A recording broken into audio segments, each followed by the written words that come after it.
Sosok Adang Rajatun Jenderal Polri yang jatuhkan sanksi Ahmad Saroni CS ternyata punya harta kekayaan 20,8 miliar rupiah.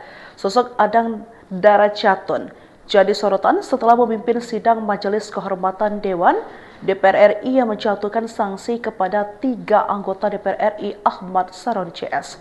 Diketahui ia merupakan putra seorang jaksa dan kini memiliki keluarga harmonis bersama istri Nunun Hurbaiti.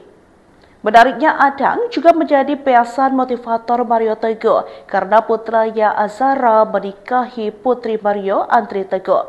Dalam bidang kepolisian, Komjen Adang Rajatun merupakan alumnus Akademi Kepolisian tahun 1971, yakni sejak awal karir ia menapaki berbagai posisi strategis di Korps Bayangkara. Seiring waktu, Adang terus menanjak dengan menempati sejumlah posisi penting di tubuh Polri. Komjen Adang Rajatun tercatat memiliki total harta kekayaan sebesar 20,8 miliar rupiah.